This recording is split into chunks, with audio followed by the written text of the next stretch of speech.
It is Top 5 Tuesday here on Main Street Sports Today, presented by the Tennessee Orthopedic Alliance of Columbia. I'm Maurice Patton. That's Wade Neely. We are coming to you from the Lee Company Studios right here in Columbia. And as you know, I'm stealing this phrase from Wade, but it works. Pardon our progress. We are in a new studio. We are continuing to make improvements, kind of get this thing where we want it, but it's coming along. Moving and grooving, and we've kind of got the construction tape and the cobwebs gone, and so we're cruising right along. I think I'm enjoying the new digs so far. Absolutely, and new digs, same show. We're coming out hot today though, because here in the next few minutes we will be joined by Tennessee State men's basketball coach Brian Penny Collins, taking a little time before practice to visit with us, so we had to kind of adjust a little bit. In the second hour, we will be joined, as we usually are on Tuesdays, by the Blue Raider voice, Chip Walters, getting us caught up on all things MTSU, including, unfortunately, last week's debacle in Ruston. So we'll talk a little bit about that and hopefully talk about some other more enjoyable things. Yeah, let's brighten the mood a little bit. And you got a chance to right the ship tonight. Absolutely, versus a winless team. A winless Kennesaw team coming in here for the first time. So yeah, hopefully we can get the ship righted over at Floyd Stadium later on this evening. We will also talk a little Major League Baseball. The playoffs continue. We'll talk a little JETS. Jets, as they made news last night and this morning. So we'll talk a little bit more about They love the spotlight, if nothing else. Well, some of them more than others. Yeah. Also, the Preds try to snap out of their season opening skid tonight over at Bridgestone. We'll touch on that a little bit. And again, it is Top 5 Tuesday. Wade and I will give you our favorite fall activities. So stay tuned for that in the final segment of the show. Let's go ahead and get to a busy Penny Collins, though, because TSU is hosting their annual Big Blue Madness tomorrow night over at the Gentry Center and kind of getting things kicked off on the hardwood. So, Coach Collins, appreciate you taking some time with us this afternoon. Hey, can you hear me? We can hear you. We can now. Yeah, we see you on the move, man. Hey, thanks for taking a couple of minutes to visit with us this afternoon. No problem, man. Yeah, man, we it's a big time right now. We got to kind of get ready to dance for we Let are me here in my having office so I can meet with you. There we go. Hey, Big Blue Madness tomorrow night. Excited.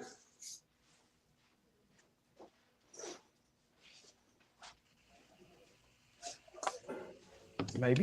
Yeah. Hey, can you hear me? We can. Okay. Can you sorry. Can you hear us? Yeah, I can hear y'all clear now. Okay, great. Hey, tell us about Big Blue Madness tomorrow night, starting at 7:30 at the Gentry Center. Doors opening at 7. Start over. Coach, you got us? Nope, he's frozen. Yeah. The Gentry Center is not kind in terms of connectivity. Yes, and have you been there? He's not for several years, but he's in the doldrums down there. Yeah. There's a lot of concrete between him and the outside world, and so he's kind of battling it. Hopefully we can get him back. But again, Big Blue Madness kind of kicks off the basketball season for the Tennessee State men's and women's teams. That is tomorrow night. Again, it's at 7:30. And it's kind of student oriented. There's going to be a 3-point contest involving students, also a skills challenge involving students, and a dunk contest with student judges. So it's going to be a high old time at the Gentry Center. Yeah, and and hopefully we'll get Coach back on here in a minute. We can tap into this a little more, because when that place is rocking, when the vibes are high, TSU is an electric environment, and they have a lot to replace. They got a lot to work on, but we've seen teams do it. That can be done in a blink of an eye. It can be done especially in basketball. In basketball, it can be done instantly. So hopefully we can kind of restore that roar a little bit, as it were, in that building, because when it is on, it is electric. Man, it's funny you say that. They played Murray State over there one night, and they had the marching band in that end zone down there, and oh my goodness! And I think it was a TV game, and when it had to be playing hell with their levels all night long, man. But when it's packed and rocking, there aren't a whole lot of better venues for basketball than the Gentry Center. But yeah, we are rejoined now by Coach Collins. Coach, can you hear us? Yes, technology, man. It's a trip. It's a beautiful thing when it works, isn't it? Yeah. No, you're fine, man. We've all been to Gentry Center. We know how much concrete is in that facility, and we know how tough it is to get hooked up. So we appreciate you battling through. We were just talking about Big Blue Madness tomorrow night, and seems like a very student-oriented event, trying to get some student involvement with the team here early on. Just kind of walk us through what you're expecting tomorrow night. Well, right now it's starting to get cold. That weather's starting to change, so you're starting to smell that basketball. It's right around the corner, and our students are on fall break today and yesterday, and they get back tomorrow. So what a better time just to kind of get some basketball going and get some students out to enjoy. The men's, women's teams are going to have some fun activities for the students, and then just trying to get that basketball juices flowing, because we tip off in less than 3 weeks now. November 4th, the opener against Fisk. Now, is that an official game? Is that an exhibition? What is the status of that matchup with Fisk over at your place? Yeah, that's our first official game of the season. Okay. Yeah, it's our first one. Mm-hmm. Okay. All right. After that, going out west for a couple, and then the HBCU. What are they calling that? There's a name for that, and it has escaped me immediately. Yeah. But you guys are playing Howard up at Howard. The HBCU All-Stars Challenge, I'm sorry, against Howard down in Atlanta. Got to be excited about that one. Yeah, that our schedule is going to get off to a really good start. It's a challenging one, but we're excited about it. Fisk opened up at the crib, and then we go on the road for 3 straight. Colorado State's a top 100 team, NCAA tournament team. Last year they beat Virginia and Mountain West Conference team. Then right after that, we play Wyoming, another Mountain West Conference team. And then we flying straight from Wyoming back to Atlanta to play Howard, who's another NCAA tournament team. And the ATL has something to say, HBCU Classic, which is ironic because our football team plays Howard this weekend, and then we play Howard in Atlanta. So we have a big alumni base in Atlanta, and Howard does too. 2 of the top HBCUs in the country, rich alumni. A lot of celebrity alumni, Hall of Famers, NBA stars. So it's going to be a very interesting game, an exciting game for our program to go down to Atlanta to play Howard. A lot about the schedule, Coach. How's the offseason been as far as, or even these first couple of weeks of practice been in your mind? It's been great, man. We got 12 new guys, but it doesn't feel like we're new now because we spent the whole summer together, and we're going in. We had a really good preseason. We got back on campus in August, so we cranked up in late September. Feels like it's just time to play somebody else. Even though I'm not 100% sure that we have everything in ready to go, we're going to kind of be learning on the fly, but we got a couple scrimmage games coming up. We got one today, another one next week, and next couple weeks, and then we crank up. But I think our guys will be ready. It's an interesting group. It's a fun group. They're different, and I'm excited to get it tipped off to see where we are. Yeah, from early indications, kind of give us a sneak peek, if you will. How will this team look? What would you like your team to look like maybe this year in terms of play style?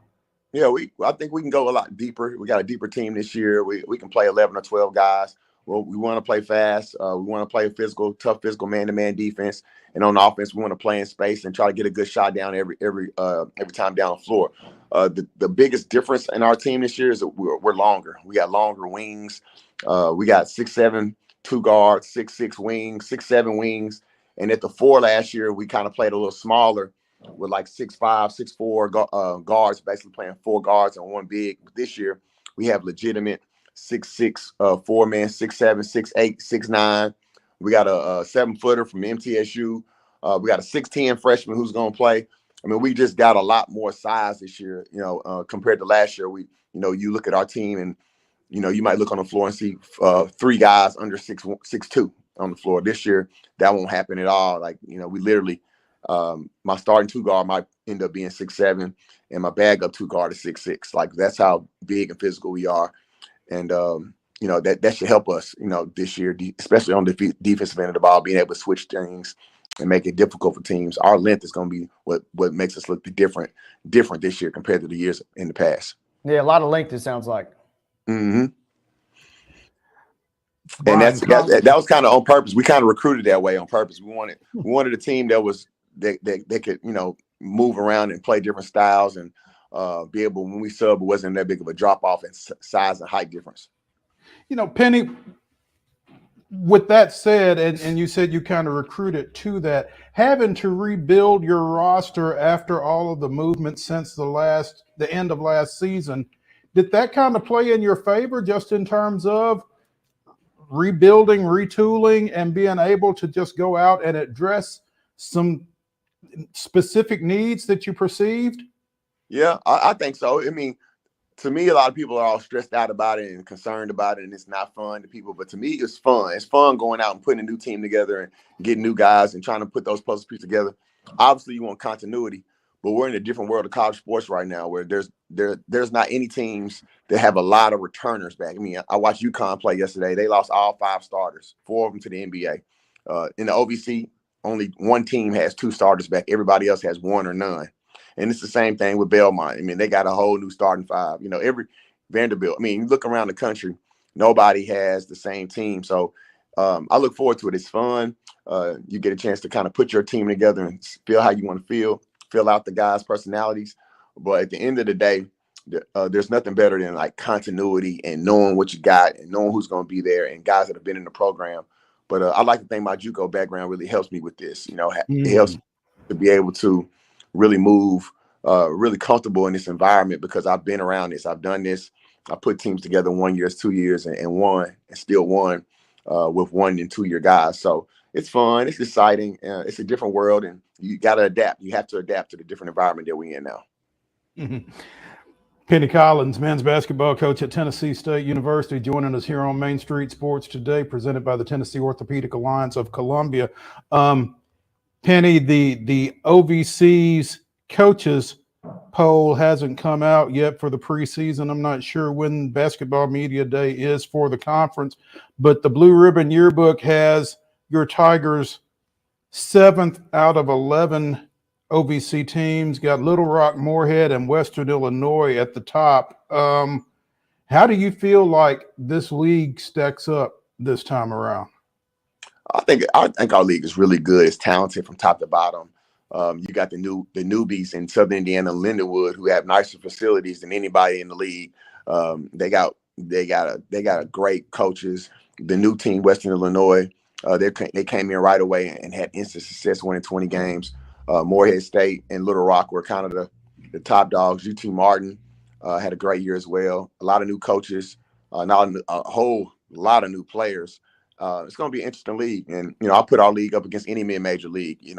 The thing that makes it difficult sometimes, people look at the rankings and say like, oh, the OVC may rank low, conference low, but our conference is just as talented as SoCon conference, who was top 15 conference in the country. You could take our top 4 teams and play their top 4 teams, and it'd be a very close competition. OVC is a highly competitive league. It's got plenty of NBA players, still pumping out NBA players every year. You even had a guy go this year, Riley Minix from Moorheads with the Spurs. So it's a very good league, very well coached.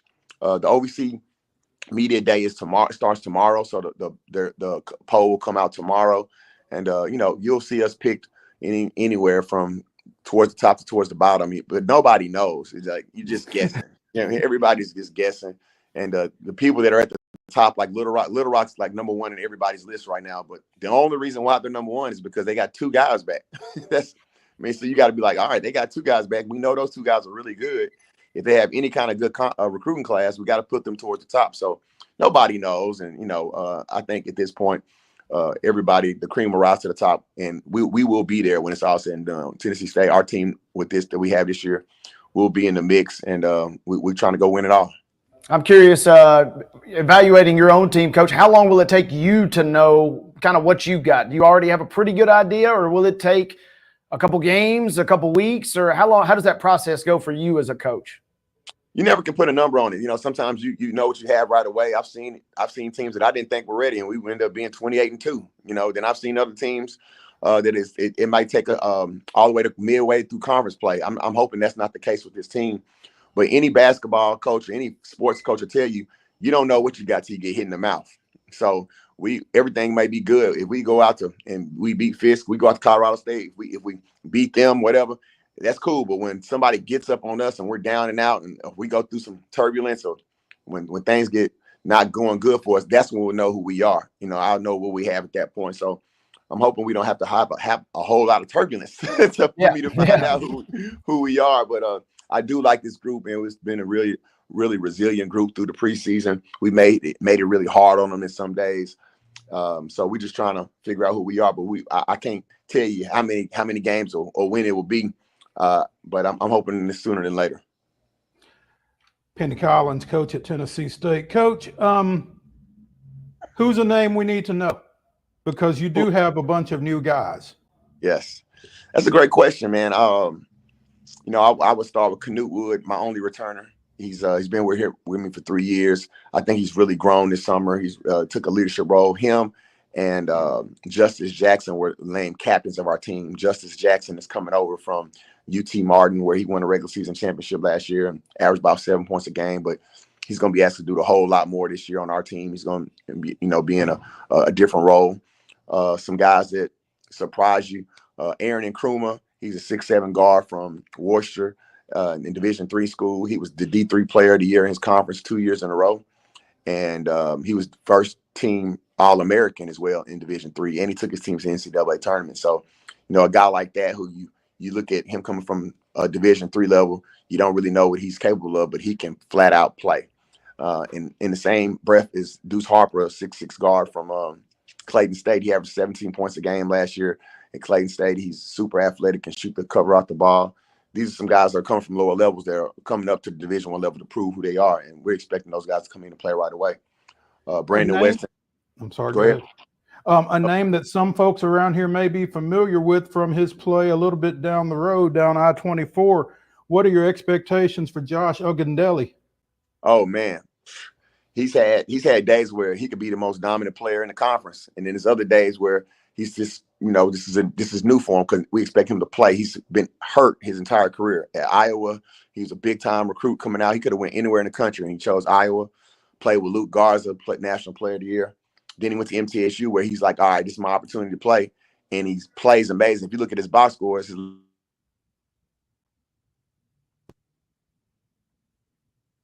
we were rolling. Mm-hmm.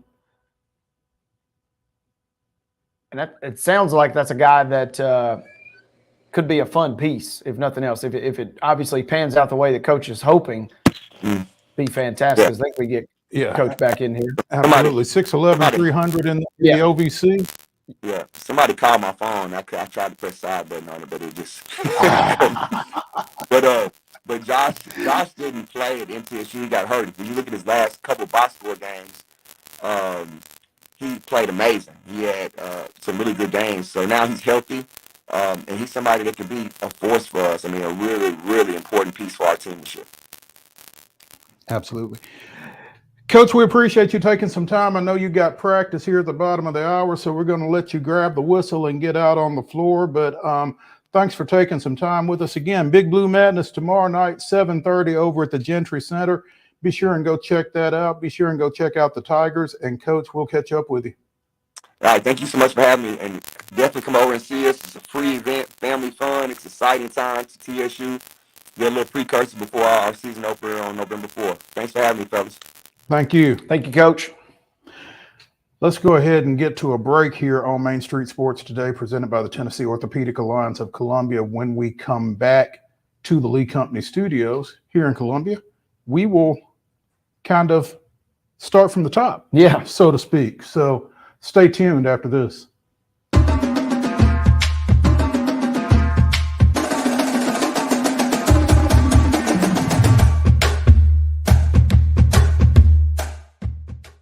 Whether you're an athlete or a weekend warrior, when it comes to your performance, don't settle for anything less than excellence. We're proud to announce that Mid-Tennessee Bone and Joint Clinic is now Tennessee Orthopedic Alliance of Columbia, where we are redefining sports medicine and orthopedics. Tennessee Orthopedic Alliance's team of expert sports medicine physicians understands the unique demands of your body. TOA Columbia specializes in personalized orthopedic care, offering state-of-the-art treatments for everything from sports injuries to joint replacements. Learn more at toacolumbia.com. Step into the Lionel retail store at Opry Mills, Nashville, and you'll be captivated by all the magic of the 123-year history of Lionel trains. Whether you're already a train enthusiast or just getting started, Lionel will energize your love for trains. NASCAR fan? Come check out your local Lionel station to learn all there is to know about model trains and die-cast NASCAR collectibles. Visit nashville.lionel.com or call 615-455-9399. So Busy Bee is a very close-knit family. We fight just like every family does. We have arguments, but we always come out with a solution to the problems. We don't just fight about what we want, we fight about what customers need. We want to make sure that every customer we go to is more than satisfied. And that doesn't just start whenever we show up at their door, that starts when we show up every day at work. We want to make sure that we are serving our customers to the best of our ability. Custom Stone Handler supplies over 600 distributors and suppliers with quality stone products. Along with River Stone, we produce and distribute over 100 building, landscape, and other bulk products. Our goal is to provide quality products, service, and partnerships to ensure our customers' success. We firmly believe that the measure of any person or company is how they treat other people and customers. Give them a call at 931-490-4990 or visit CustomStonehandlers.com. With Lee Company technology, the best handymen are hands-off. Lee Company techs have been using visual findings and other smart technology tools for years to add transparency and virtually take customers along. You see what we see, whether we're in a crawl space or on a roof. With Lee Company, technology helps us help you, no matter what's happening in the world or at your house. He shoots, and he scores!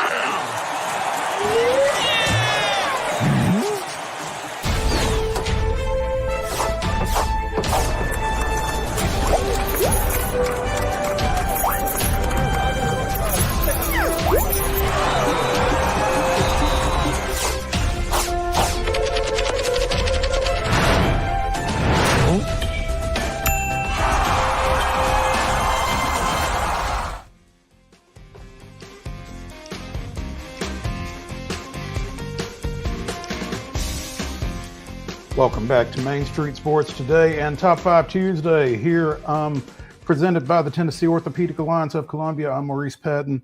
That's Wade Neely. In our final segment, we will be giving you our top 5 fall activities. So be sure and stick around for that. Maybe we'll come up with something that is new.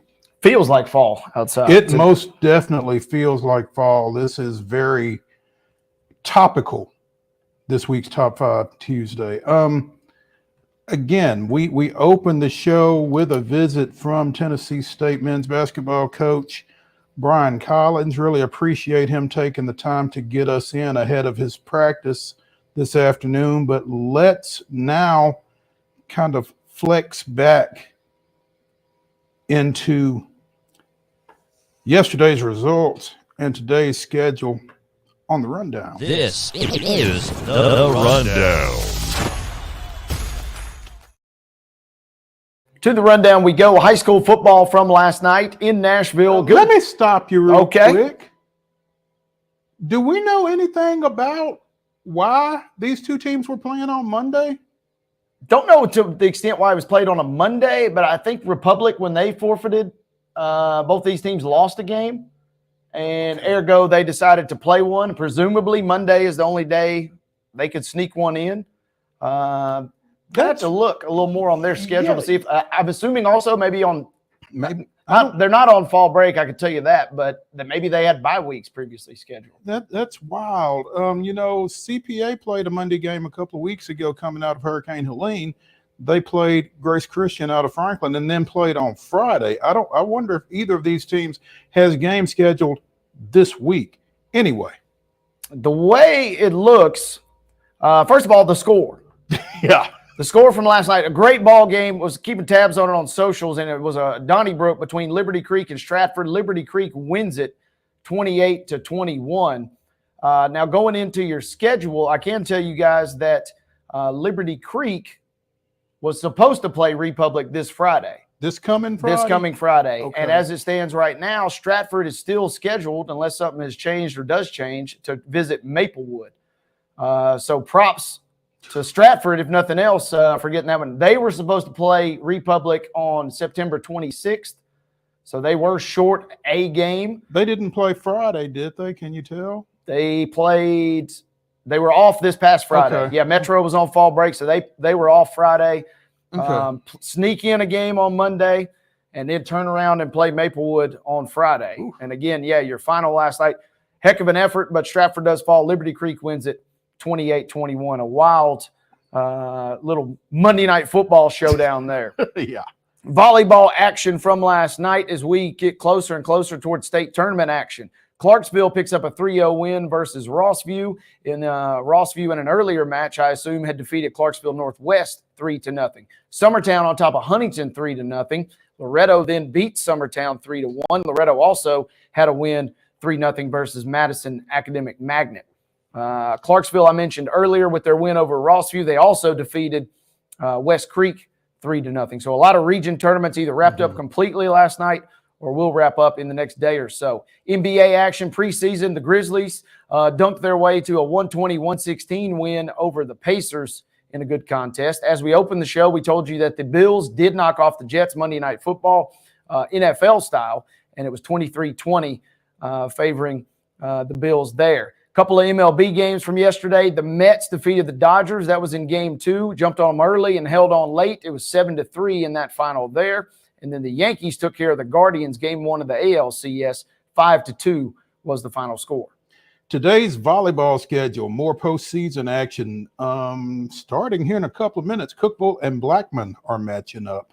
Hume Fogg plays Liberty Creek at 3 o'clock. At 4 o'clock, it's York Institute at East Robertson. Also at 4, Lincoln County is at Nolensville.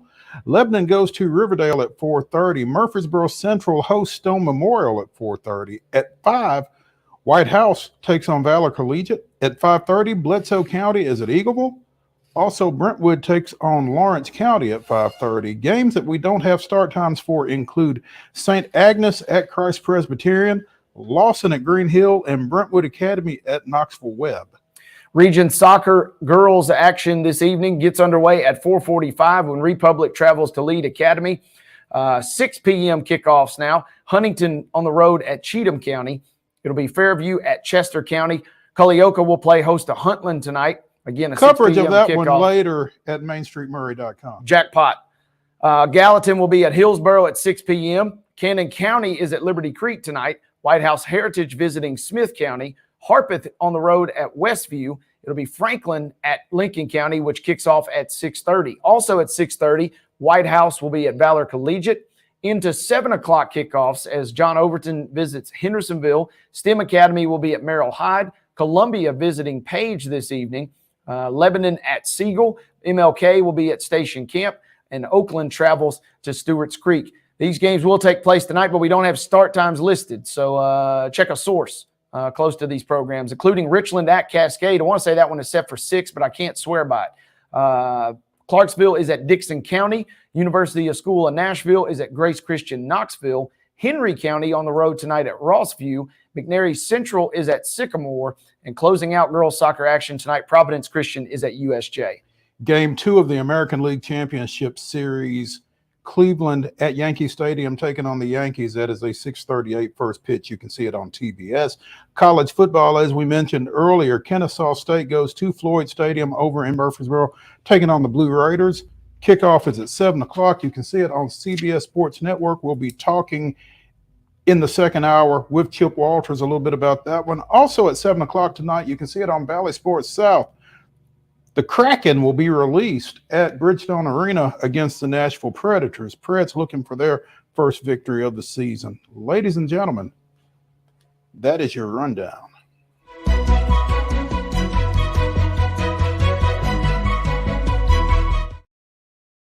Top story brought to you as always by Piggly Wiggly in Neely's Mill in Columbia, right here in Columbia. I can say that today because we are in Columbia as well. Yes, sir. Be sure and check out their delicious daily deli lunch options available from 11 a.m. until 6 p.m. Also, their hand-cut meats and everything is cost plus 10% at the cash register. Piggly Wiggly, Neely's Mill, Columbia, bringing you our top story. And the Jets, as you mentioned, they are nothing if they are very photogenic. Apparently, Man, they find the camera, they love the spotlight, and they have finally pulled the trigger on the trade that everyone has been waiting on them to make. Davante Adams is headed from Vegas to the Big Apple to repair with AR-12. Well, I guess he's AR-8 now, right? yeah, he's shed that one moniker for another, but yeah. Yeah. So yeah, that passing combination hooks back up as they try to elevate the Jets from 2-4, which is where they currently sit, 0-1 under interim coach Jeff Olbert, by the way, following last night's loss. So Adams is going to the Jets. Vegas gets a third-round pick that can be a second-round pick based on performance if Adams is first or second team All-Pro, or if he's on the active roster for the AFC Championship or Super Bowl. So,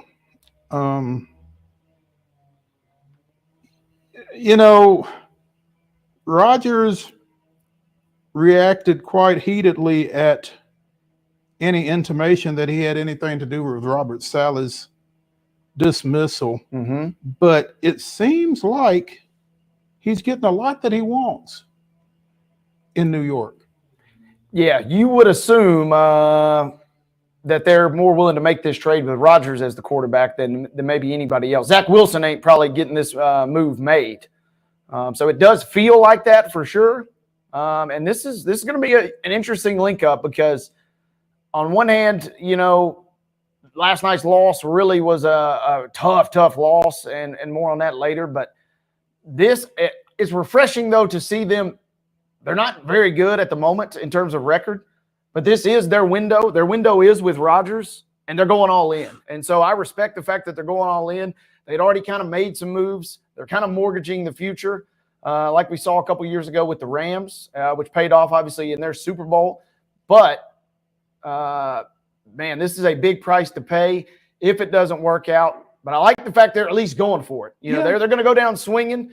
Maybe also this entices, woo-woos Rodgers to come back for another year, which is certainly, on the possibility he can hang it up at any moment. And so you at least kind of tease him, appetize him a little bit because, he's pulling the strings kind of as the shadow GM for sure. It really feels like he is, and if he's not, then somebody should do something to dissuade us from thinking that, because it really looks like you said, he's the shadow GM at this point.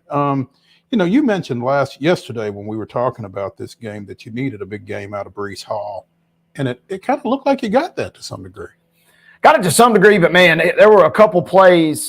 This was just the Jets just shooting themselves in the foot, and Hall busted loose on that big run down the sideline. He's got the end zone, and Taylor Rapp, who got major props last night on the broadcast, he runs him down, forces Hall to go out of bounds. The Jets have to settle for a field goal. They had 2 doinks off the crossbar at points last night. Nothing got going. But this was, in a weird way, in a loss, both Rodgers' best performance of the season and the offense's better performance of the season. 100 yards for both Lazard and Wilson. We got to see another famous Rodgers Hail Mary. But it ends up coming back to bite them. They had way too many penalties, over 11 penalties. There were 200-plus combined penalty yards in this game, and the Jets continued to shoot themselves in the foot. So on one hand, it's very frustrating because you definitely let this one get away. But on the other hand, you kind of, for the first time all season, saw what this team could become if not for some of those boneheaded penalties and special teams miscues. Meanwhile, in comes Davante Adams, apparently out goes Hassan Reddick, the Jets have given the defensive end permission to seek a trade. Yeah, and when Woody Johnson, he fires Bob Saleh, and then he basically comes back and says, hey, Hassan, please come to the facility. Let's work this out. And it sounds like we got our answer. And, if they had been able to also get him back in the mix, this is even their record sitting there at 2-4 is a dangerous, dangerous team. But without him, it's going to be kind of now up to the rest of the guys to kind of lead them. And they got some great performances last night. Quincy Williams had a big game. Quinnen Williams, former Alabama standout, he had a big game up front for them. But, man, not having Reddick, I think deep down a lot of Jets fans were just hoping that they would find a way because he was kind of that missing link that would probably give them that extra boost to maybe make a potential outside run at a Super Bowl. Meanwhile, Reddick, in order for his 2024 season to count toward his current contract and in order to reach free agency at the end of this season, he's got to be active with somebody by week 13. We just finished week 6, right? So the clock is ticking on him to get somewhere. Yeah, and, it'll be interesting to see how this plays out as far as, did the Jets cave? We just saw the Raiders, who in the grand scheme of things didn't get as much of a haul as they probably should have for this. And I know, and certainly not as much as they wanted. No, they got off the hook with the contract. They got the Jets to take on the contract, but also they got, some incentive-based stuff. But, man, Adams has not played to an all-pro level yet. He's going to have to really put up some eye-popping numbers to play to an all-pro level. So you're almost kind of banking on the team aspect. And as it sits right now, this is definitely not an AFC championship reaching team. It could be, especially if the offense is going to play like they flashed at times last night. But the Raiders feel like they kind of got shortchanged a little bit. So now the onus will be to see if the Jets kind of mirror what the Raiders do and kind of panic and cave a little bit. Adams, 18 catches, 209 yards, 1 touchdown. Now, I mean, a lot of that goes back to who's been slinging it for the Raiders. Gardner Minshew and Aiden McDonald. Neither of them really blow you away when it comes right down to it. Yeah, but I mean, the interesting thing in terms of his catches and production, clearly we've got Rodgers with Lazard. I mean, that is his ride or die. And he caught the touchdown on the Hail Mary last night. He had a amazing catch over the middle. That was classic Rodgers, classic Lazard. Garrett Wilson has kind of quietly voiced, or maybe not so quietly, voiced some frustration with his, but he had a great night last night. So, I mean, now, yes, you have 3 elite receivers. Mike Williams, after that drop/interception last night, he is definitely gone by the wayside, I feel like. He is persona non grata, I would think, at this point. And so with that being said, where does Adams perceive his role? Where does Wilson think he fits in this equation? This could be an explosive offense if everybody kind of works in harmony. But because it's the Jets, don't necessarily hold your breath on that. Jets in harmony?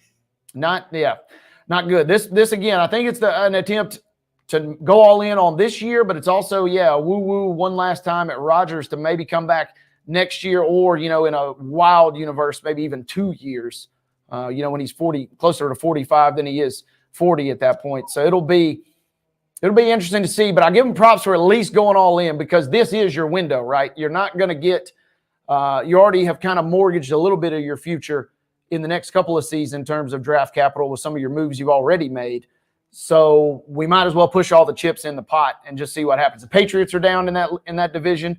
Obviously, the Dolphins are down. And the Bills are only 2 games up on you. Last night could have made both teams 3-3. You're not that far out, but you definitely are far out. So they went all in here.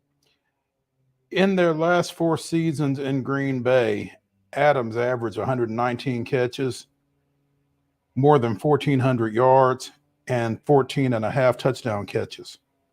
So trying to replicate that in the Big Apple is clearly the goal for everybody involved here. And he's pumped to be there. He's already, he made a cameo, a photo bomb, if you will, on Rodgers' interview on McAfee's show today.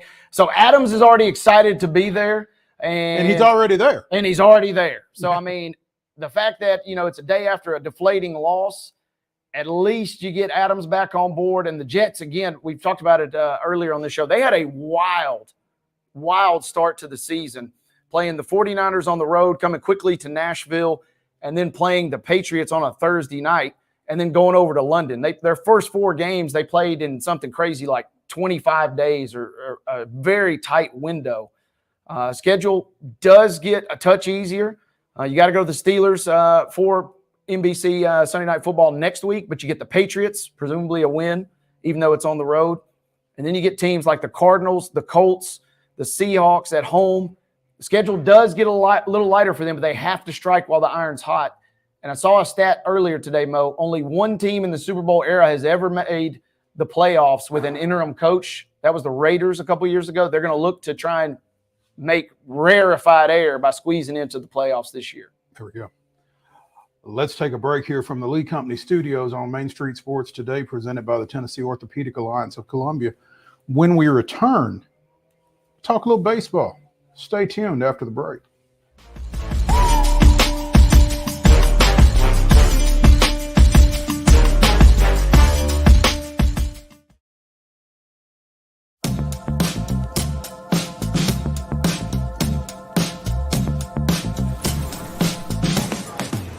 Do you want to be a bad man? Yes, you do. Do you want to taste sweet salvation underneath the summer moon? Do you need another hand now? Yes, you do. Go see Miss Josie down on Columbus Avenue. All right, Columbus Avenue. At Delta Dental of Tennessee, we know our success begins and ends with providing superior quality service, and that includes serving those who need it most. This year, we're celebrating 25 years of giving back to the community we call home. Delta Dental, along with our Smile 180 Foundation, supports Tennessee's dental colleges and oral health education, children's hospitals, free and reduced cost dental clinics, and other like-minded charities. Here's to the next 25 plus years of ensuring healthy smiles. So Busy Bee is a very close-knit family. We fight just like every family does. We have arguments, but we always come out with a solution to the problems. We don't just fight about what we want, we fight about what customers need. We want to make sure that every customer we go to is more than satisfied. And that doesn't just start whenever we show up at their door, that starts when we show up every day at work. We want to make sure that we are serving our customers to the best of our ability.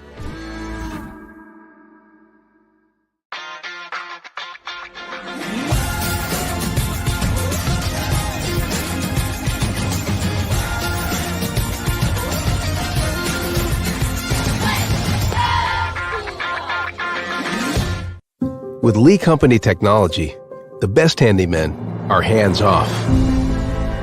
Lee Company techs have been using visual findings and other smart technology tools for years to add transparency and virtually take customers along.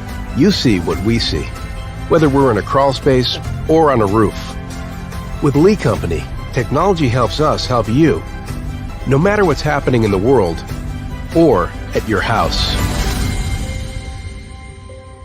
Whether you're an athlete or a weekend warrior, when it comes to your performance, don't settle for anything less than excellence. We're proud to announce that Mid-Tennessee Bone and Joint Clinic is now Tennessee Orthopedic Alliance of Columbia, where we are redefining sports medicine and orthopedics. Tennessee Orthopedic Alliance's team of expert sports medicine physicians understands the unique demands of your body. TOA Columbia specializes in personalized orthopedic care, offering state-of-the-art treatments for everything from sports injuries to joint replacements. Learn more at toacolumbia.com.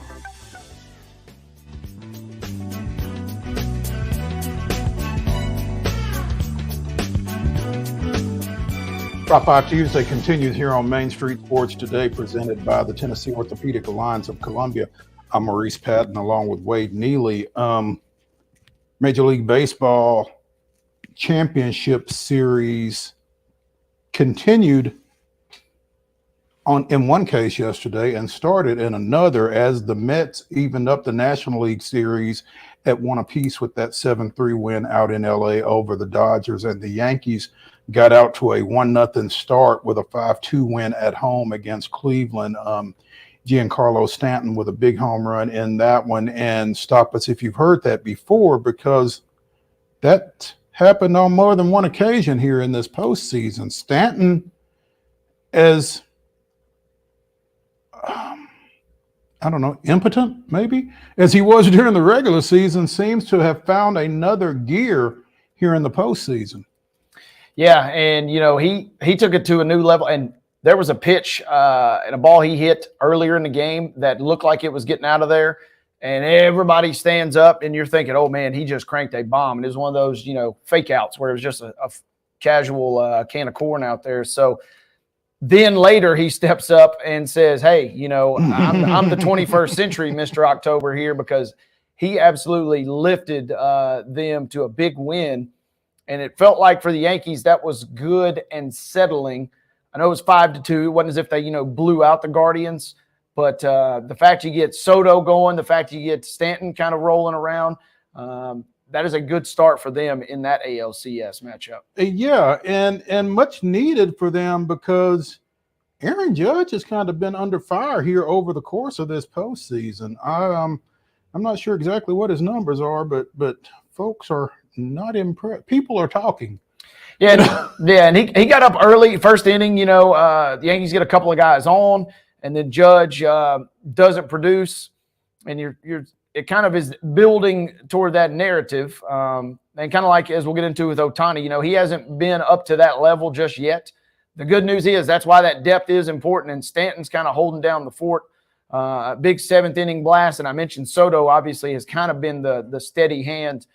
He had one in the 3rd. So the fact that maybe Judge has been there and been produced some big playoff moments in his career. So if you're a Yankees fan, you're hopefully just chalking it up to just a little bit of a lull, a little bit of a slump, maybe get him going, and then really kind of put the hammer down. It'll be interesting to see how this game unfolds tonight. Absolutely. Meanwhile, as you mentioned, Ohtani is like 6 for 27, I think, in the postseason, something like that. 0 for 19 with the bases clear. So clearly folks are pitching him differently with nobody on base versus when there is, and he's not responding very well. Seeing a lot of stuff out of the strike zone and expanding, it sounds like. But, I don't know what you expect, though, from a guy who's never been in the postseason before.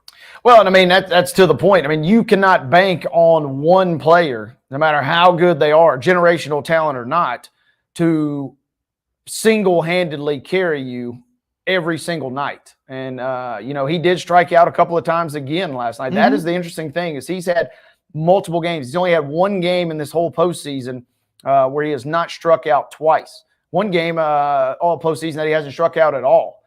And so he is going through it, to say the least. Mm-hmm.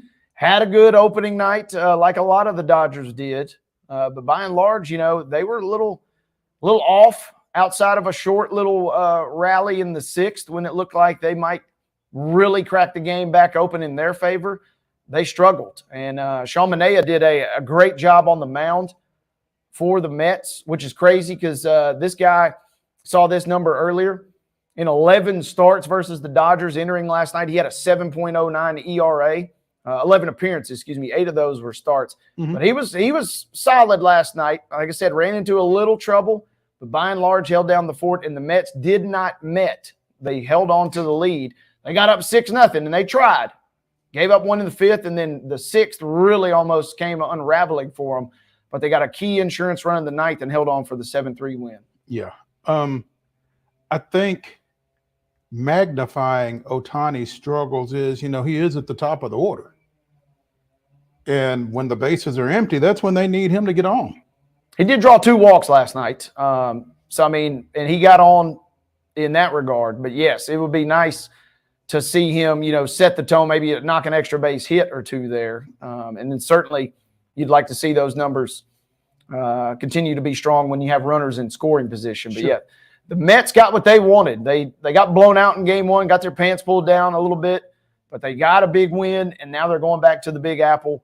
That place will be insane coming up tomorrow. Yeah, I mean, exactly. If you had told the Mets going into LA that they were going to split in LA, obviously you'd take that. Now, like you said, you don't want to get your pants pulled down and get beat 9-0 like you did in game one. But sometimes it's not about, showing your work. It's just, what you got. And you're 1-1 going home.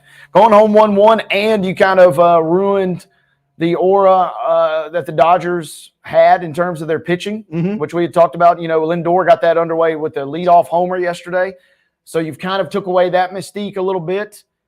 And now going back, you got Severino going on the mound tomorrow.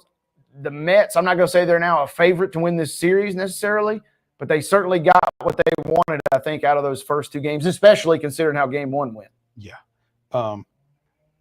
So they go back. They resume that series tomorrow night in the Big Apple, as the Yankees will be leaving the Big Apple after tonight.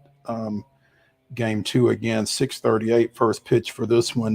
You can see it on TBS. And again, flipping back to Judge, in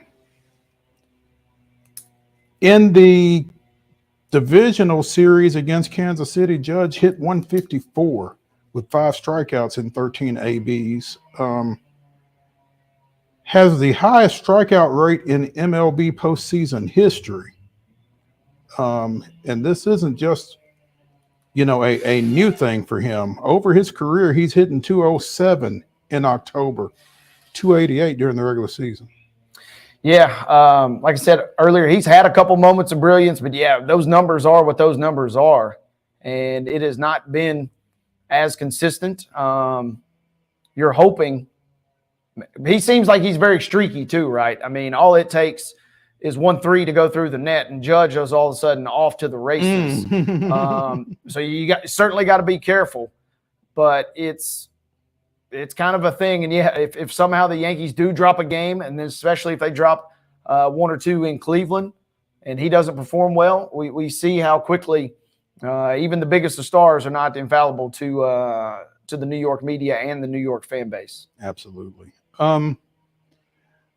Gold Glove finalists have been announced, 3 at each position in both the American and the National League. The winners will be announced on ESPN on November 3rd.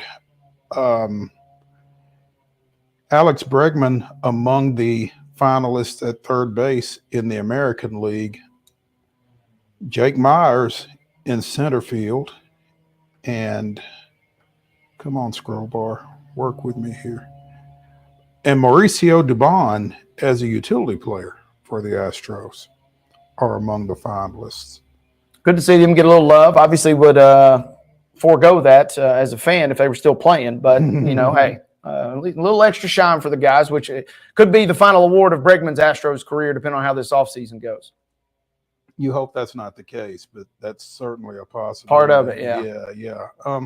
Couple of Royals pitchers, Seth Lugo and Cole Reagans, both among the finalists. Kansas City catcher Freddie Fermin. Nicky Lopez of the Chicago White Sox is a Gold Glove finalist at second base.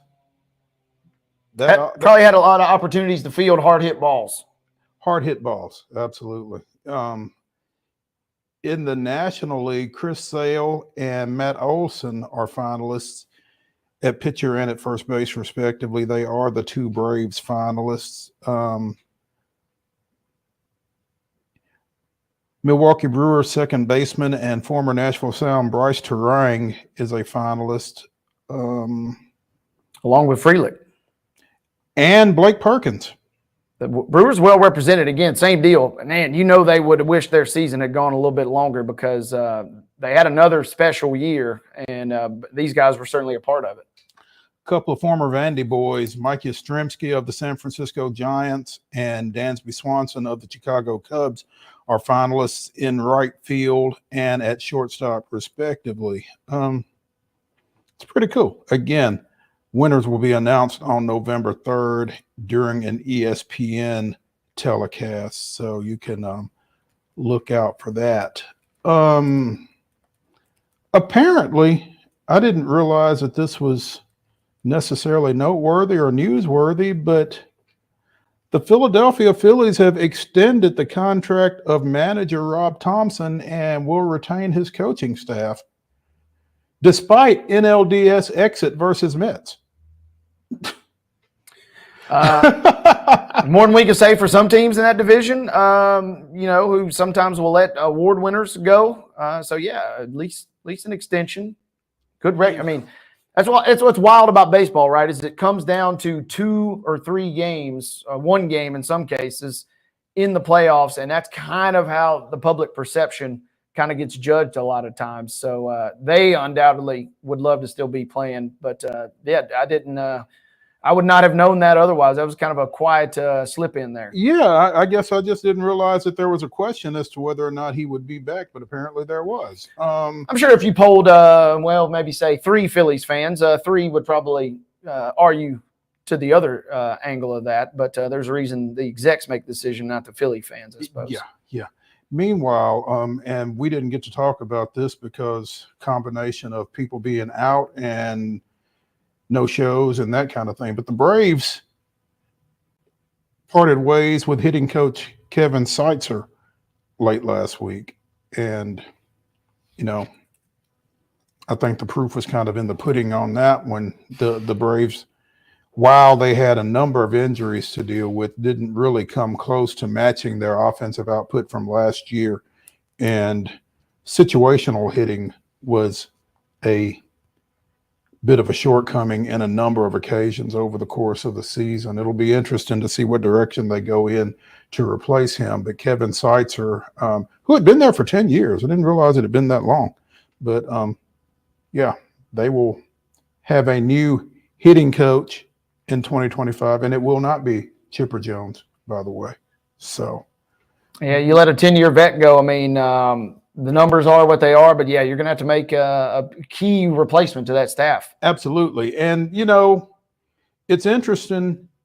You lost Ron Washington and Eric Young at the end of the 2023 season when Wash got the Angels managerial job and Young went with him as a coach on his staff. You lose Kevin Seitzer this year. A lot of turnover all of a sudden in the dugout for a team that has not had a lot. It'll be fascinating to see what direction they go in for this hitting coach position here. So you're exactly right. Yeah, and for a franchise that has not had a lot of change, can be good. Certainly is scary though. Mm-hmm. Yeah, that's a good way to put it. Hour number 1 of Top 5 Tuesday here on Main Street Sports Today, presented by the Tennessee Orthopedic Alliance of Columbia, is in the books. When we return for hour number 2, we will be joined by the Blue Raider voice, Chip Walters, as he prepares for tonight's 7 o'clock kickoff at Floyd Stadium against visiting Kennesaw State in Conference USA action. So stay tuned when we come back to the Lee Company studios after this.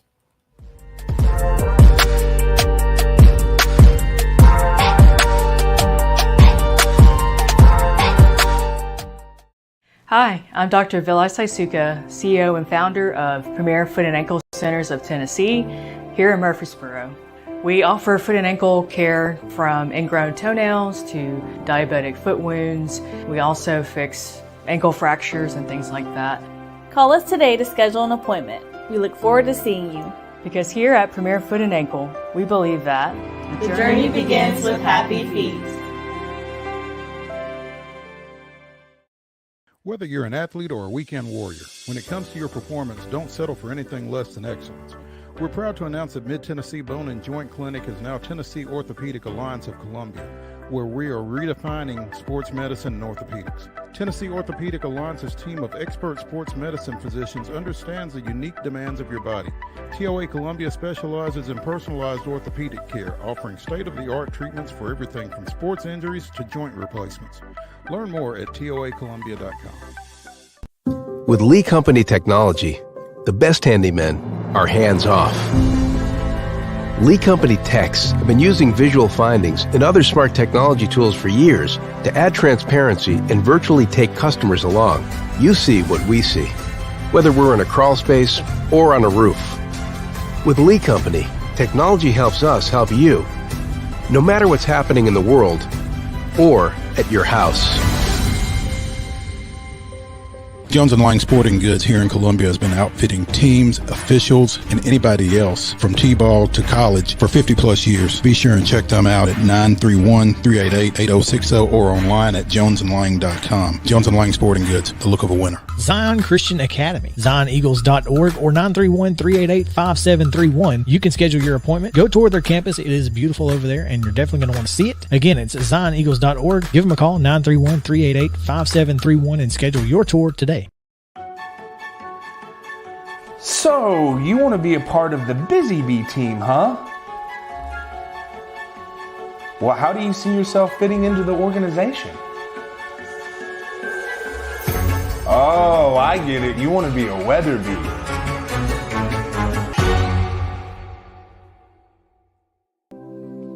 Custom Stone Handlers supplies over 600 distributors and suppliers with quality stone products. Along with River Stone, we produce and distribute over 100 building, landscape, and other bulk products.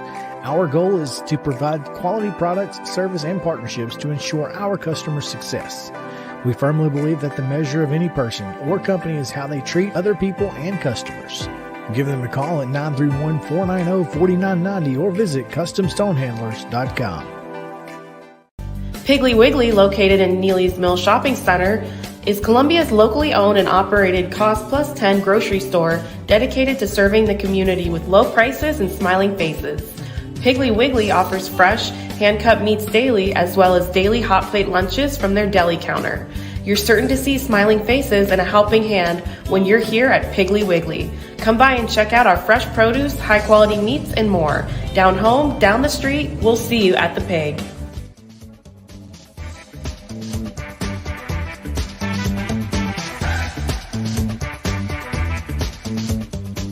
Top 5 Tuesday continues here on Main Street Sports Today, presented by the Tennessee Orthopedic Alliance of Columbia. That's Wade Neely. I'm Maurice Patton. We are joined now by the Blue Raider voice, perched high atop Floyd Stadium as he prepares for the 7 o'clock kickoff between the Blue Raiders and visiting Kennesaw State, with former friend of the show, J.P. Plant, in the background. Yeah, former friend of the show, J.P. Plant, back there. Former friend of the show. Right. Yeah, it is the Blue Raider voice, Chip Walters, joining us. Chip, good afternoon. How are you, sir? I'm doing well. Looks like you're kind of bundled up. You got the windows open? No, not yet. I've got layers in case. It's a democratic process up here that we'll decide later whether we want to have the windows open or not. I used to be, one of those who no matter what, I want the windows open or whatever. I don't need to be a hero anymore. So, comfort, when you get to a certain age, comes into play, and depending on what Joe and in particular the senior member of our crew, our spotter Wayne Gross, will probably leave the final call up to him. As long as we can get a mic outside or get some audio from CBS tonight, from Nat Sound, which I've already asked them for. We'll see if that happens or not. We'll find out. So. That is the key, Chip, is Giles County, their press box is nice and it's luxurious and it's indoors. But when you don't have that Nat Sound, it kills the atmosphere. It feels like you're in a dome a little bit. So I sympathize with you there. And I'm glad you at least informed us of who really has the final ruling on that, even though you said it was somewhat democratic in terms of the process. Sometimes democratic, sometimes autocratic. So, there's that. But right now I've got a good view. The band of Blue is out. They were doing calisthenics just now, getting loosened up. They're trying to stay warm. Yeah. Exactly like Wallace Dillard's PE class at Whitthorne Junior High School back in the day, kind of getting loose out there. But they're getting ready. They have their practice 4 hours prior to kickoff, so it's about time for them. And but a little breezy here. I just checked; it's 57 degrees, but one of the cooler 57 degrees that I've witnessed in a while. And again, I hope for the fans that the wind will and the breeze will die down some. You know, you said that it is a democratic process, but there are 4 people in your booth, right? That's right. So it could be a tie. Okay. Yeah. All right. That's when we lean on Wayne Gross for seniority. He probably has a vote and a half. Okay, I got you. And understandably so. Much deserved on Wayne. And also don't forget the old pro is in here with us too during the game. So okay. That does make 5. Okay. All right. Sounds good. Chip, it was 14-7 in Ruston, and then it was 41-7. Yeah, 41-14. Or 34-14 at half, and then they scored right out of the half. Yeah, it sure did, and it was, the script obviously worked well early, and middle came right down the field. First drive didn't have a running play, threw it 9 straight times and scored. Louisiana Tech came back and scored. Then middle went back up and scored and went up 14-7. The Blue Raiders had a couple of turnovers. Again, could not win the turnover battle. Derek Mason kind of laid it on the line yesterday morning, and he talked about it some after the game on Thursday, but he minced no words about what they've got to do from a defensive standpoint. Louisiana Tech scored on 7 straight possessions at one point in the ball game, and so they – not being able to set an edge on defense and turn things back in, and to be sure tacklers are the 2 main things. And the number, those are 1A and 1B, with number 2 being start to force some turnovers. Here we are 6 games in, and your defense has only forced 4 turnovers to this point. You've given up 12 on the other side, so you're -8 right now. And when you're -8, you're probably about 1-5, and that's where we are right now. Was that performance particularly galling for former defensive coordinator Derek Mason? It seemed to be, and because we talked about it after the Memphis game that I was pretty excited about. The what I thought were positive steps by the defense against Memphis and a pretty good Tiger offense, and I thought they'd come a long way, and then it kind of seemed like they took a step back in the game with Louisiana Tech, and that was when you're coming off of a 12-day mini bye, and so now you've got 5 days from that last game, and you kind of hope that Nick Vattiato is correct in what he talked about on the postgame show. He said, he goes, I'm glad we're playing in 5 days. I want to get this out of our system and go play another opponent, get back home. And, and here we are. We've got Kennesaw coming in tonight who is 0-5. And their closest game this year was a loss to UT Martin, 24-13. Their last outing on Friday, October 4th, they gave up 63 to Jacksonville State, who scored 8 rushing touchdowns that night. So one of the other parts of what Middle has been looking for is to get the run game going. And, just by what it looks like from a number standpoint, tonight could be the night that you could get that done. You'd like to think that tonight is kind of a get-right night. Exactly. That's what you'd hope. You don't take anything for granted, but you hope that tonight is a night where you can get right, number one, on defense, force a couple of turnovers, get your run game going, and defensively, you've got to be better on third down. They gave up 12 third down conversions at Louisiana Tech, and that, and is in Derek kind of put it in a way that I hadn't really thought about. He goes, when you give up a third down conversion, you're basically telling them, okay, here's 36 more free plays that you weren't going to get had we gotten those, gotten the ball back on third down. So that, and at the end of the game, it was lopsided in total plays that had been run that night. Chip, I wanted to ask you, put your thinking cap or your spin on this, if you would.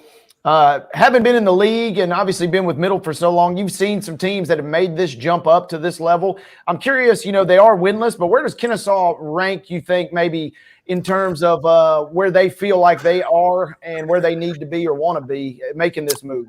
Well, they're no Liberty. I'll say that. Yeah. Liberty was probably – Liberty and James Madison are the two most well-prepared to make the jump that and of course, James Madison made their jump to the Sun Belt while Liberty made their jump to Conference USA.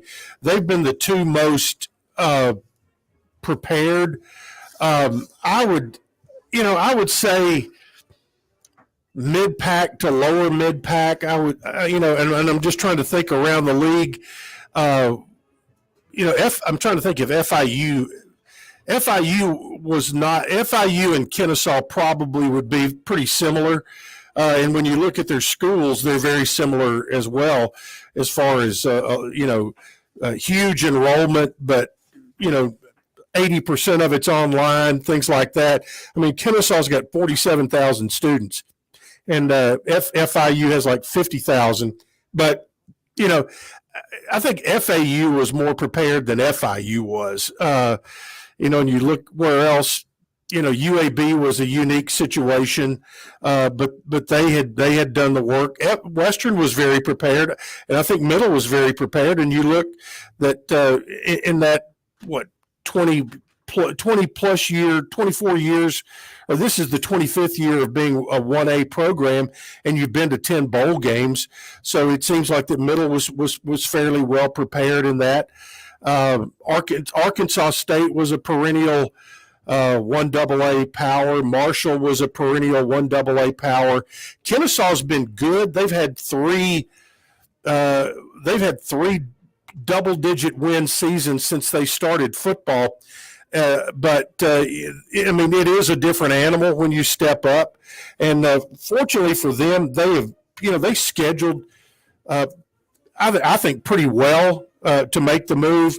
Yeah, they played UTSA to start it, then played Louisiana Lafayette. There's another one who I thought was well prepared to make it after being they were 1A, then went to 1AA and came back. UT Martin, then they got into the conference race with Jacksonville State, which is not an easy opening draw. But, in their history, they've never beaten an FBS opponent. And that even goes to when they were 1AA and playing up.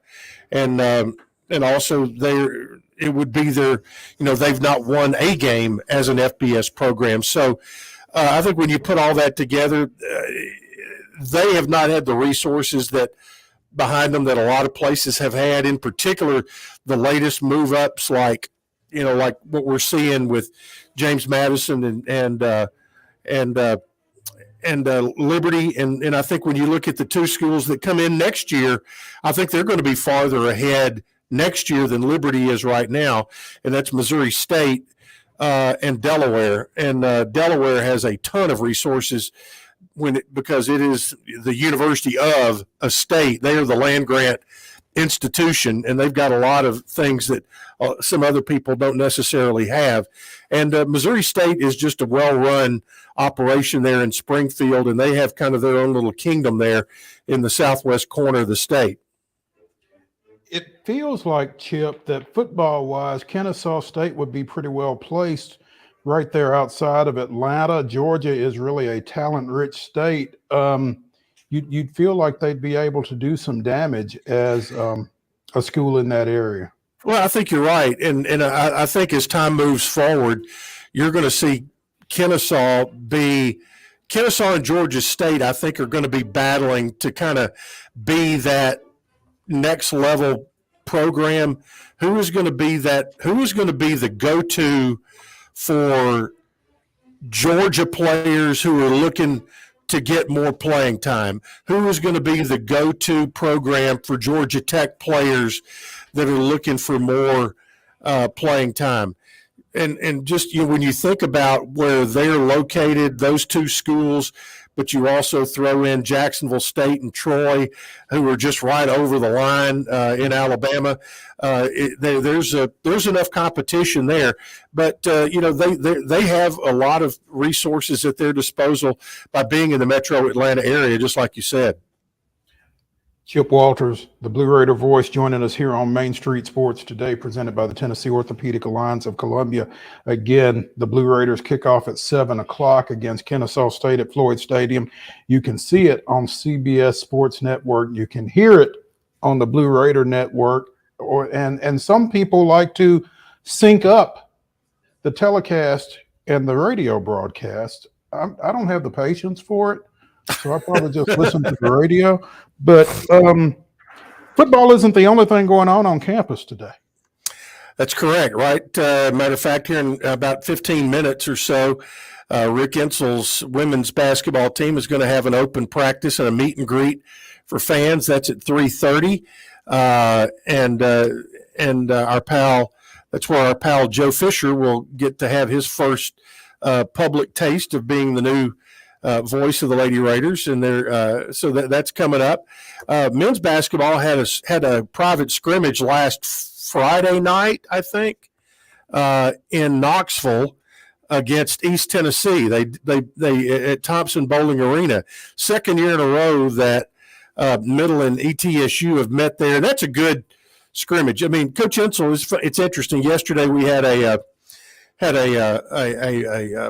video call for donors with the two basketball coaches, and we talked about it that Coach Insel really likes the exhibition game thing because they can go through their whole game day routine in a game situation. Coach McDevitt, he feels that the scrimmage situation is better for his program because in addition to the 40-minute game you're going to play, typically they'll have a couple of added segments to where backups can have a 10-minute scrimmage. They'll probably play a game and a half when they play those scrimmages, and also they can do a lot of situational stuff and work it out with the other coach of who you're scrimmaging against. Hey, let's do 5 minutes on late game situations, offense and defense. We'll go back and forth, and just different things like that. They feel that that's a little more valuable, and as it turned out, having a scrimmage at Thompson Bowling Arena this year may pay dividends, since the Blue Raiders will go to Knoxville to take on Tennessee on December 23rd. That's Food City Center at Thompson Bowling Arena. Gotcha. Yeah. Do they have the big grocery cart like Food City does up at Bristol at the Speedway? That I couldn't tell you. I've not been there since they entered into this naming rights agreement with Food City. If they do, Kyle and I are going to ride in the big grocery cart. Now we're talking. There you go. Yeah. I'm sure that during Rick's meet and greet this afternoon, it will come up that the Lady Raiders received 3 votes in the Associated Press Women's Top 25. We're not going to get deep into that because Chip's got to run, but the Lady Raiders received 3 votes, the same number as the other inhabitants of Food City Center at Thompson Bowling Arena, the Lady Vols. So okay, interesting. Yeah. Tennessee is not in the top 25. Vanderbilt received votes as well, 12. So wow. When is the last time the Lady Vols were not in the top 25 in a preseason poll? That's a good question. That's a great question. I don't have an answer for you. That's a good question. I think she's going to do really good up there, though. That's just my opinion, but I think her style of play will be very fan friendly. I think it will be. I hope it is, because going outside the family for a number of people is not a good thing. But at any rate, we wish Coach Caldwell luck up there. Not too much though, right? Except on December 2nd or 9th or whatever that is when the Lady Raiders head up there. Yeah.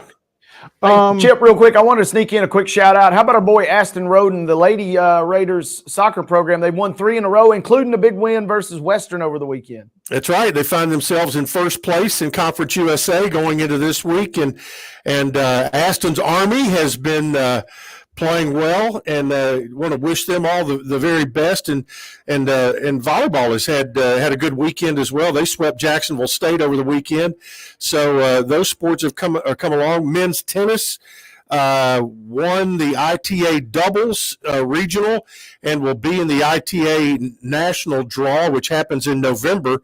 And women's tennis is hosting the ITA regional here in Murfreesboro at the outdoor tennis facility yesterday and finishing up here this afternoon. Ooh. Outside tennis today, I'm sure is a lot of fun. I'm sure it is. Yeah.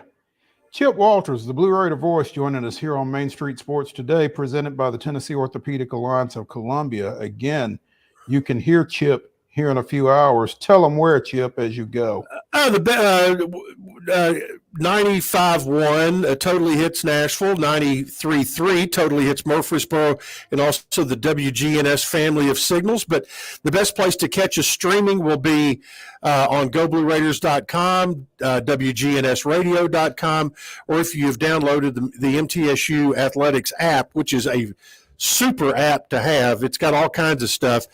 You can catch us right there as well for streaming. Thank you, sir. Good stuff, Chip. Stay warm. Appreciate it, guys. I vote for closing the window. Well, we'll take that into consideration. Yeah, keep us posted on that. We'll talk to you later, man. Thanks.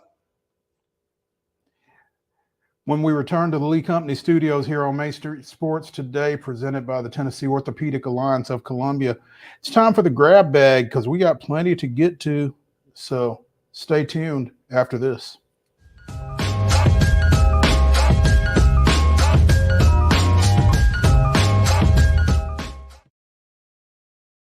Hi, I'm Riley, a certified physician associate here at Premier Foot and Ankle Centers of Tennessee.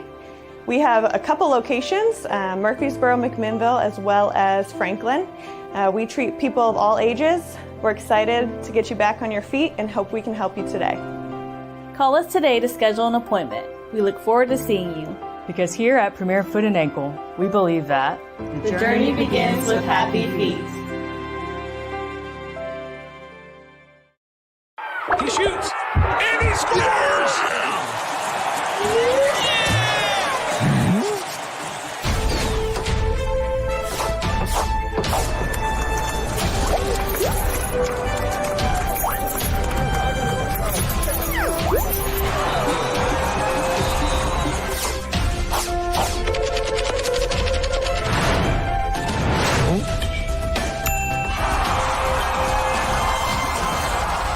Whether you're an athlete or a weekend warrior, when it comes to your performance, don't settle for anything less than excellence. We're proud to announce that Mid-Tennessee Bone and Joint Clinic is now Tennessee Orthopedic Alliance of Columbia, where we are redefining sports medicine and orthopedics. Tennessee Orthopedic Alliance's team of expert sports medicine physicians understands the unique demands of your body. TOA Columbia specializes in personalized orthopedic care, offering state-of-the-art treatments for everything from sports injuries to joint replacements. Learn more at toacolumbia.com. With Lee Company technology, the best handymen are hands-off. Lee Company techs have been using visual findings and other smart technology tools for years to add transparency and virtually take customers along. You see what we see, whether we're in a crawl space or on a roof. With Lee Company, technology helps us help you, no matter what's happening in the world or at your house. Jones & Lang Sporting Goods here in Columbia has been outfitting teams, officials, and anybody else from T-ball to college for 50-plus years. Be sure and check them out at 931-388-8060 or online at jonesandlang.com. Jones & Lang Sporting Goods, the look of a winner. Zion Christian Academy, zioneagles.org or 931-388-5731. You can schedule your appointment. Go tour their campus. It is beautiful over there, and you're definitely going to want to see it. Again, it's zioneagles.org. Give them a call, 931-388-5731, and schedule your tour today. Piggly Wiggly, located in Neely's Mill Shopping Center, is Columbia's locally owned and operated Cost Plus 10 grocery store dedicated to serving the community with low prices and smiling faces. Piggly Wiggly offers fresh, hand-cut meats daily as well as daily hot plate lunches from their deli counter. You're certain to see smiling faces and a helping hand when you're here at Piggly Wiggly. Come by and check out our fresh produce, high-quality meats, and more. Down home, down the street, we'll see you at the Pig.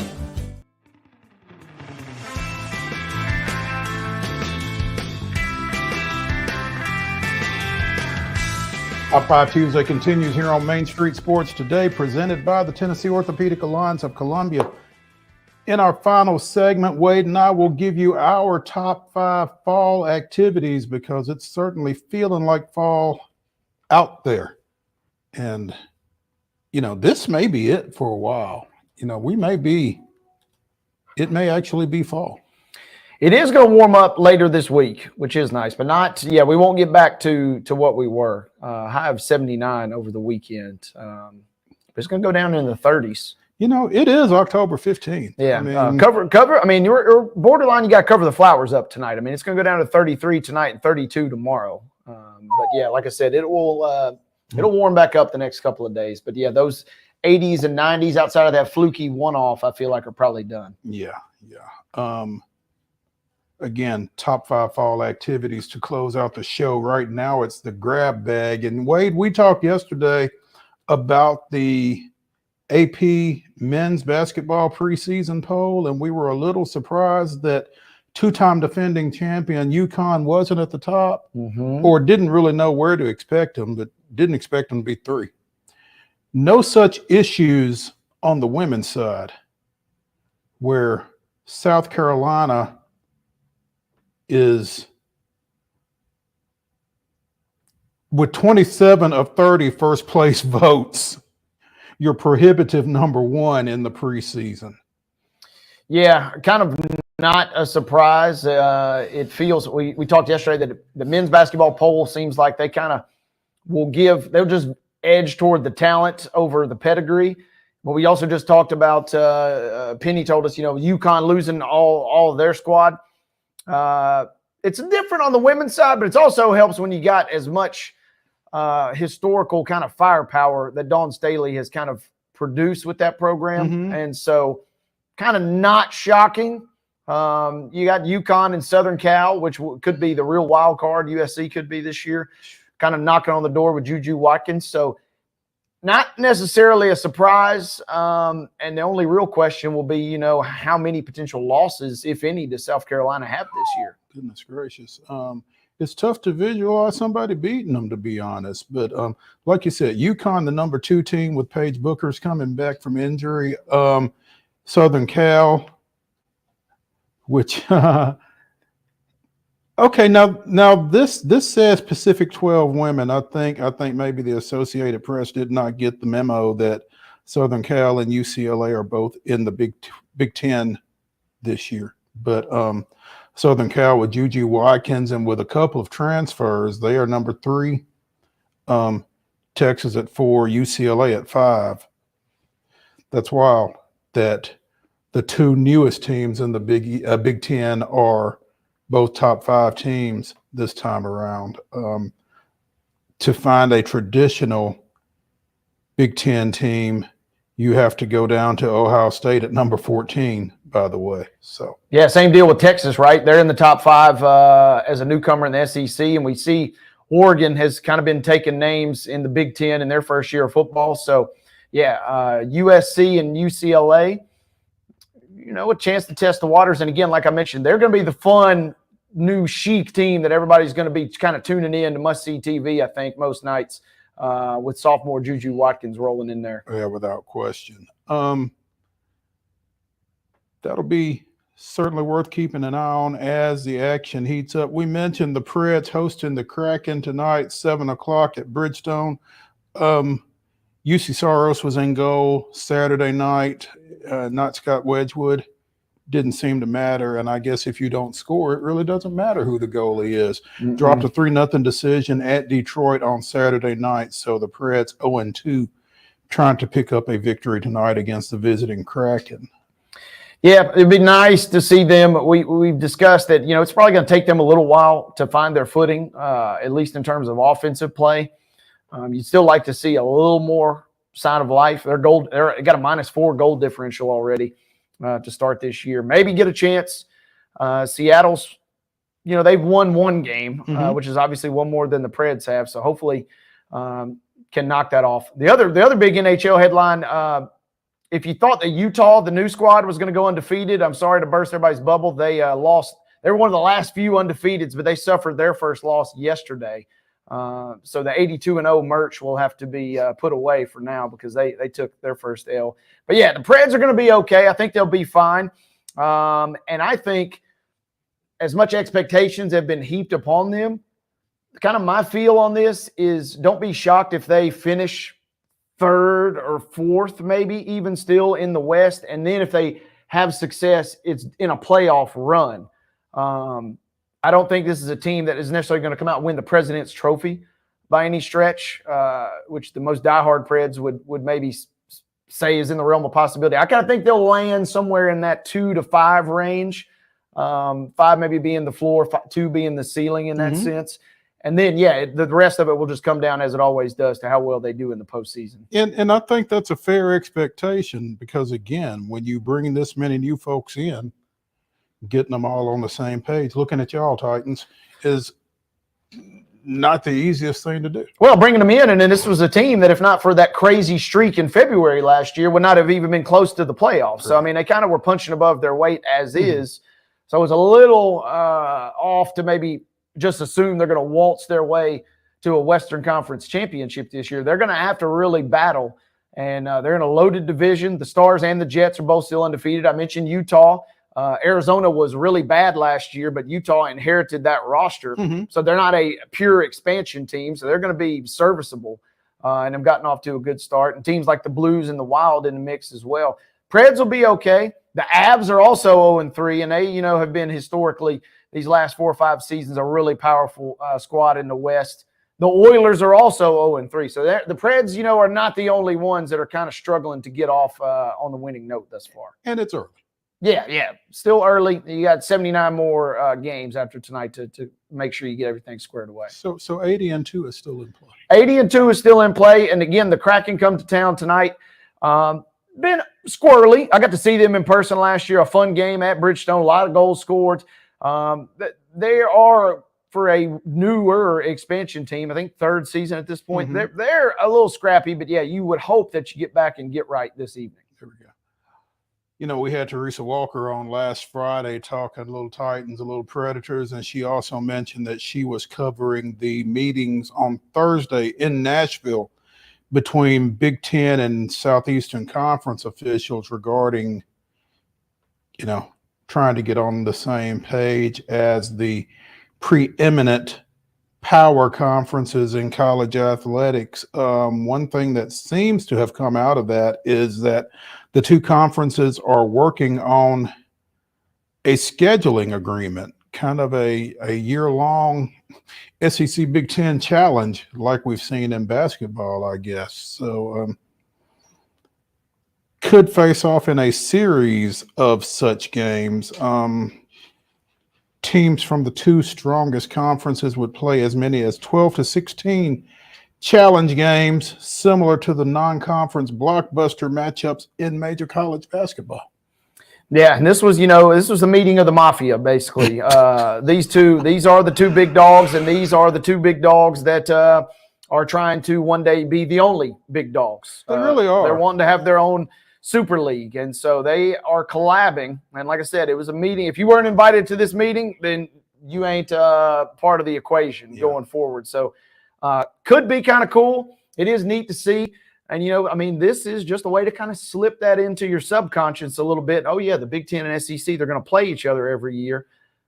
And then one day when the switch gets flipped and they're the only two leagues standing, you're kind of already used to it at that point, is the way that I kind of read this. Yeah, the ACC and the Big 12 were kind of outside beating on the door. We hear you knocking, but you can't come in, And a lot of this, we saw Texas, Michigan earlier this year. We saw Alabama, Wisconsin earlier this year. And so clearly they're moving toward giving us more of that with, again, television revenue being the primary driver.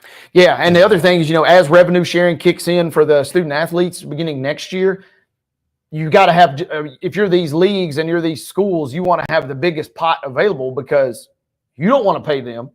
You want somebody else to pay them. And so you want to get the biggest bargaining chip you can. And that's why I think, they've kind of gone this avenue is they're trying to corner the block right now. Well, and like you said, if they can pay the players without paying the players, exactly, then yeah, that's where they want to try to get to. Petiti and Sankey, they know what they're doing, and the more and the longer we can go without actually having to do our own payment, why pay the folks when we could have somebody else pay them?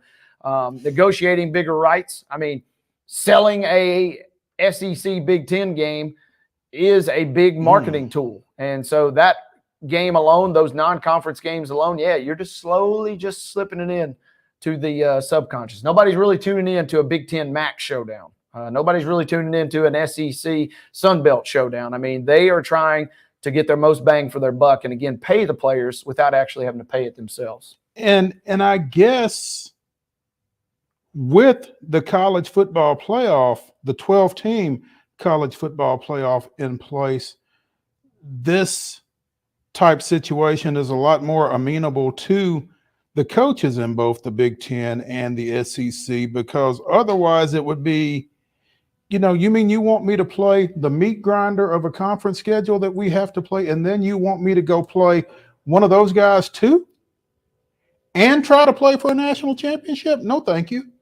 Yep. But you can take a loss. You can take a couple of losses and still be in play for a national championship with the playoff structure that is currently in place. Absolutely. And, they've already angled. They've already kind of dipped their toe. Well, what if we had 4 automatic qualifiers among these two leagues? They're going to continue to kind of push the envelope. And because of the success they've had on the field, but also the financial success and academic success these schools have had, they kind of are calling the shots right now. And the meetings getting together, it was a publicly held meeting of the mafia in Nashville. Leave your guns at the door, right? Speaking of the Big Ten, one of the biggest games of the weekend was Ohio State going out to the West Coast and dropping a 32-31 loss to Oregon. Dan Lanning has all but said that they intentionally sent 12 players on the field on defense late in that ball game to kind of manipulate the clock a little bit. Took a penalty for having too many players on the field, but the clock was not reset as Ohio State was trying to come back. And so the defense benefited from a penalty. And Steve Shaw, who is the rules editor for the NCAA, says that the NCAA is taking a hard look at that sequence to see how to address that, because again, the defense benefiting from that is not where they want to be. They don't want to see other teams replicate that situation in similar situations. Yeah, and my immediate thought on that, number one, it came against Ohio State, so I loved what I saw.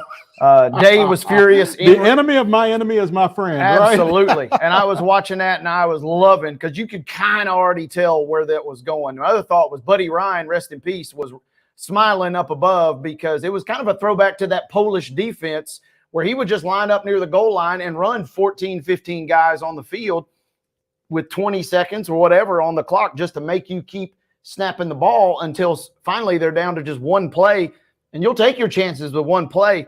And it was gorgeous the way it worked out. And I love that Lanning kind of eventually, you can only blow so much smoke. You kind of got to own up to it. It was a genius move by him. And then Howard, obviously, with the slide, shades of Dak Prescott in the playoffs. I mean, it worked out to perfection for Oregon. The only thing that happens is once the cat's out of the bag, it will get looked at, and they'll try and come up with something.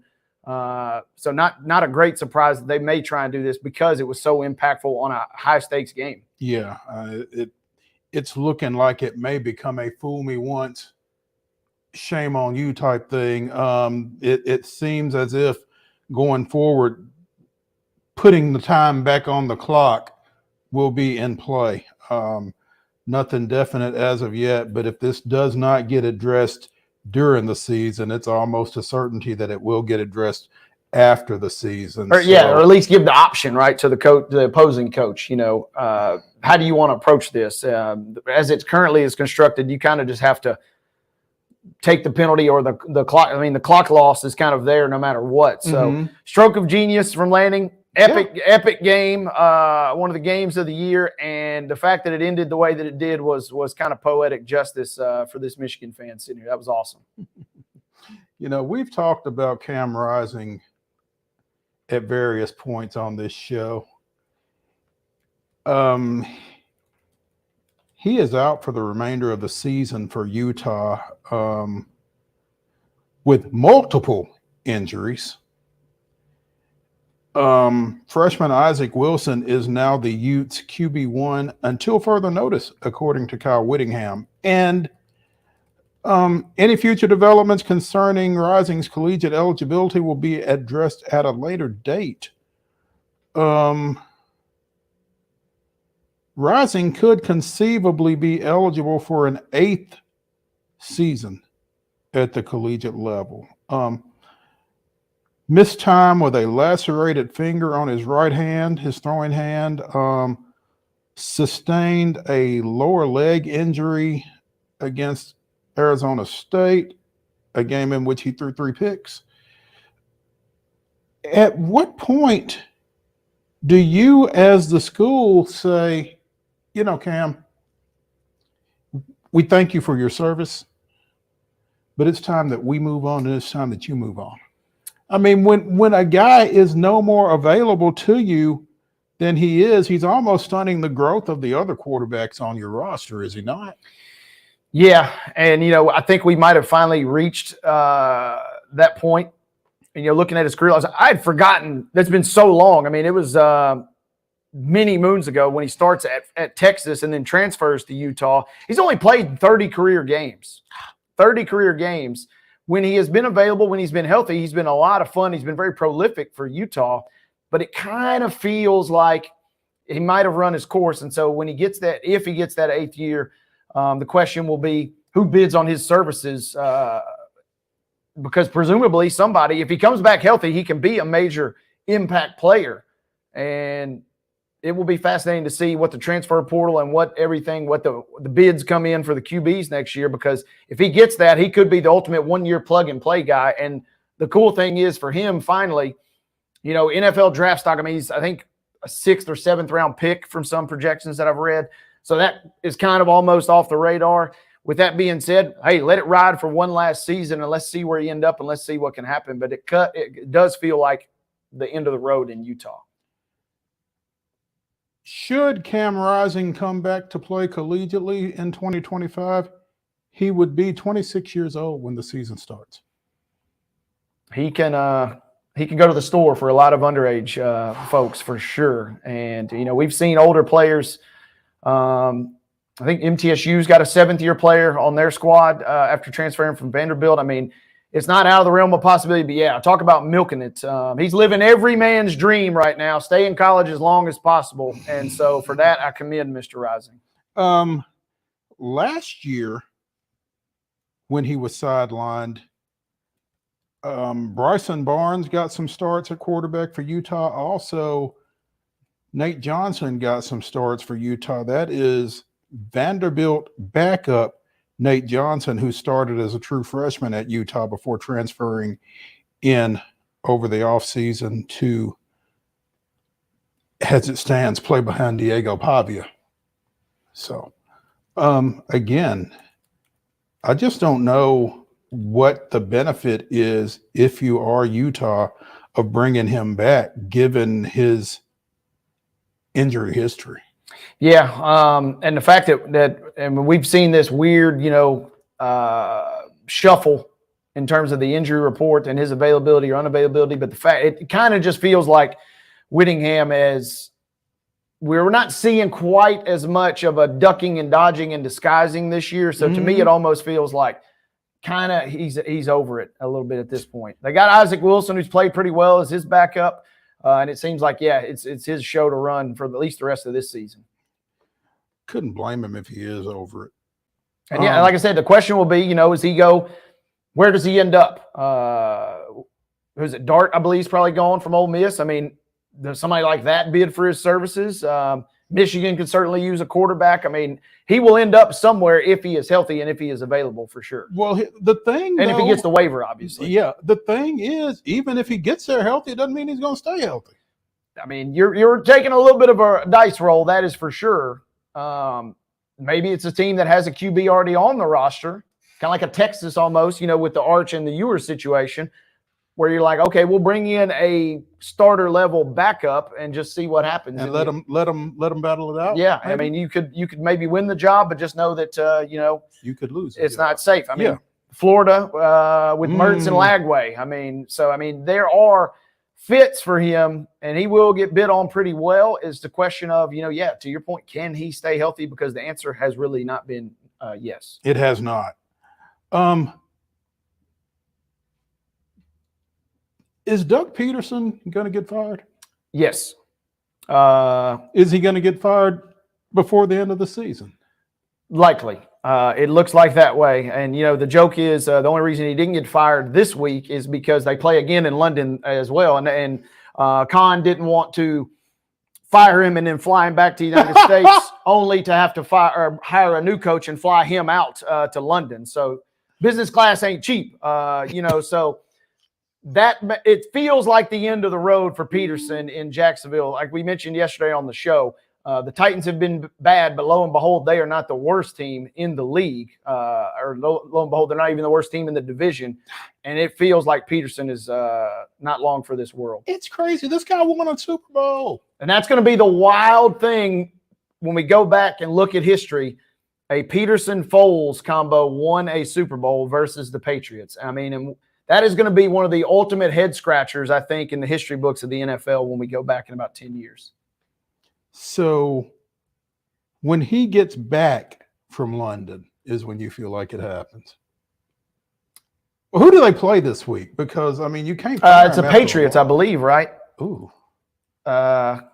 Yes, it's the Patriots. Oh, God. If they lose that game, he deserves to get fired. Sorry, Gerard. Nothing personal. Strictly business. Yeah.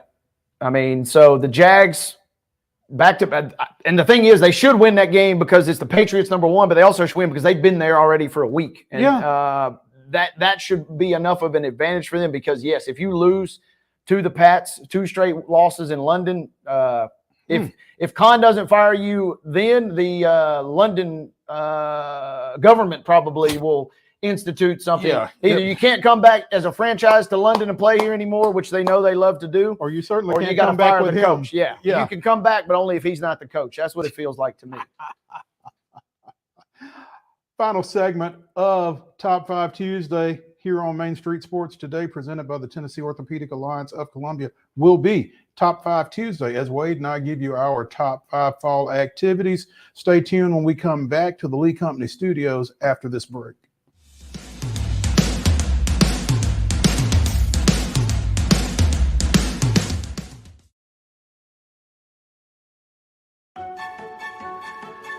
So, you want to be a part of the Busy Bee team, huh? Well, how do you see yourself fitting into the organization? Oh, I get it. You want to be a weather bee.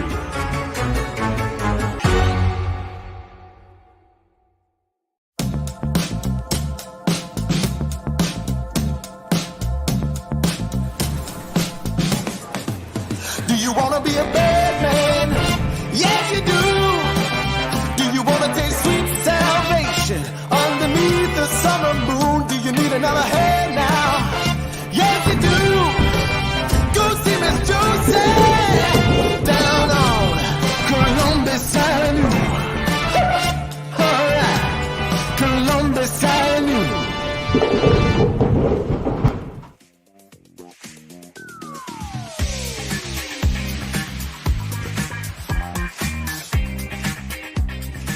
It's the final segment of Top 5 Tuesday here on Main Street Sports Today, presented by the Tennessee Orthopedic Alliance of Columbia. That's Wade Neely. I'm Maurice Patton. Again, it is Top 5 Tuesday, and it's time for us to give you Top 5 Tuesday, presented by Mid-South 5 Fitness. Two great locations, one in Franklin, one in Columbia. Whatever shape it is you're in, Thalas Steel will get you in a better one.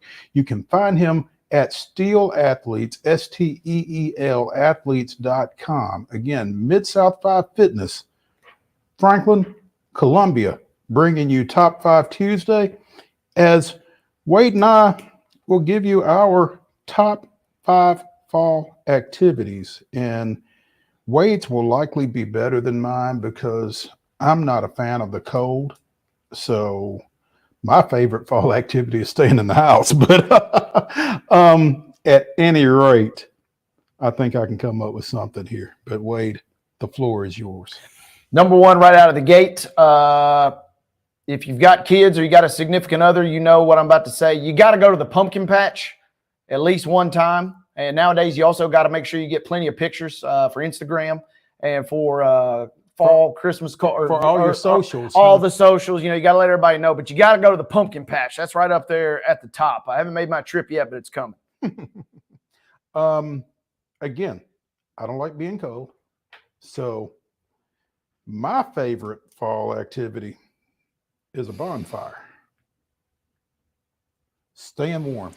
Getting as close to it as I can get without actually getting burnt. Throw us some more in there, and yeah, you're golden. I'm not a marshmallow fan. Ooh, so we'll come up with an alternative for you then. Absolutely, you can do pretty well. That is a good pull. Up next for me, this could be featured in a future top 5, but pop on a scary movie, whether that's at home or if you want to get crazy and the weather is crisp and it's nice, go to the drive-in. We got a couple great drive-ins here in Lewisburg or Watertown close by. Hit the drive-in or hit a scary movie just to kind of get you in the mood for that fall weather.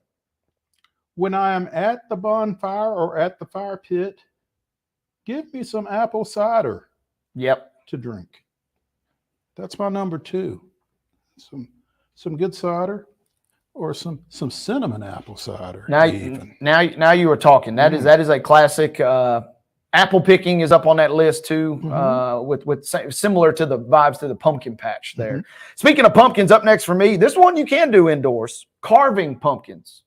You can always go indoors. You can got the pumpkin carving. You can roast the seeds after too, and then you got some snacks. Give me pumpkin carving for number 3. I used to hate raking leaves when I was a kid.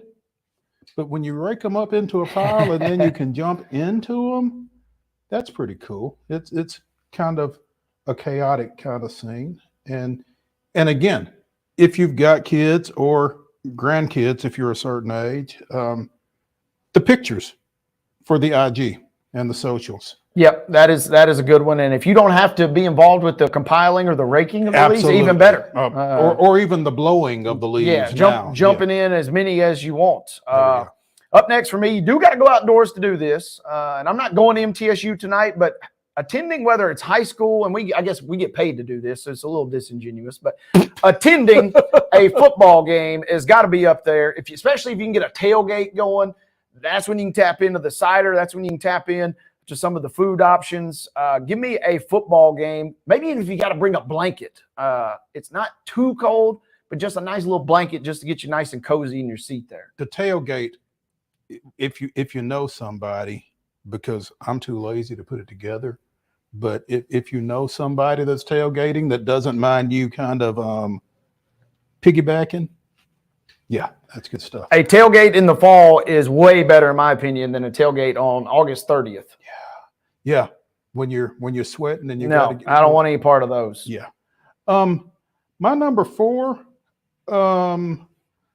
I've spent a couple of falls in Michigan, and the leaves, the colors up there this time of year, they're a little bit ahead, I guess, because it's been cooler up there longer than it has here. But the foliage is really cool to watch the leaves turn colors. So that's good stuff. So it feels like, to your point, we've talked about during the show, it feels like the weather changed instantly, and it also feels like the leaves just changed magically. On the drive up to Columbia today, I mean, it is gorgeous, and 65 or 31A, it is a perfect, and we're kind of spoiled, to Michigan's point, but the South is when it turns, man, it's a beautiful sight. I am 100% with you there. Last for me, I'm torn on 2, but I'm going to go with hiking or camping. I just got done hiking and camping in 100-degree weather. I'd prefer to do it in 60 or 70-degree weather where you can tap into a bonfire. You can kind of enjoy, and you're not just worrying about sweating and being dead by the end of the day. I mean, yeah. So give me the hiking or camping, which can incorporate a couple other activities along the way. Yeah, you're not in this. If you're going to do something like that, you don't want to do it again with a towel and while you're worried about staying hydrated and that kind of thing. Yeah. And you can do a bonfire even in warmer temperatures. That just doesn't hit the same to me. So, and that's something that kind of goes hand in hand. So yeah, give me a hiking or camping trip this time of the year. Absolutely. My number 5, I'm a Franklin native. I still live there. Don't come looking for me. But Franklin needs no excuse for some type of a festival or something downtown, and just getting out and walking around downtown for a little bit at a fall festival, checking out the wares that the different vendors are selling, checking out the food the different folks are selling. The scenery overall is pretty cool. Fall festivals is my number 5. That's tough to beat. Did not mention hay rides. Hay rides off the list. Corn maze is on the list as well. Growing up in Giles County, you kind of got to make your own fun. So a good old fashioned corn maze will do the trick. Kind of like hand in hand with the pumpkin patch. Plenty of photo ops in that one as well. Exactly. Those are our top 5 fall activities. If you want to hit us up and tell us what we missed or what yours is, feel free to do so at MS_sports today. We'd love to hear from you. That is Top 5 Tuesday, brought to you again by Mid-South 5 Fitness. 2 great locations, one in Franklin, one in Columbia. Whatever shape it is that you're in, Thalas Steel will get you in a better one. You can find him at Steel Athletes, STEEL athletes.com. That's going to do it for the Top 5 Tuesday edition of Main Street Sports Today, presented by the Tennessee Orthopedic Alliance of Columbia. Again, thanks for joining us here in our In Progress studio here in Columbia. Who knows what else we'll have when we come back here, but hopefully an MTSU win. Oh, goodness, yes. Yeah, because if not, things could get really ugly really quickly. Yeah. Let's pull one out versus this is a wooden versus here, winless Kennesaw. Yeah, let's get one tonight. Yep. Let's get a Blue Raider win. Let's get a Preds win tonight as well. Double dip on that. That would be clutch if we could get the Blue Raiders rolling. The schedule kind of, they get Jack State next week, maybe a chance to spoil their season. They got championship hopes. Maybe the get right tonight for the Blue Raiders. Absolutely. We will be talking about it all right here tomorrow at 2:00 on Main Street Sports Today, presented by the Tennessee Orthopedic Alliance of Columbia. Join us in the Lee Company studios tomorrow. We'll see you then.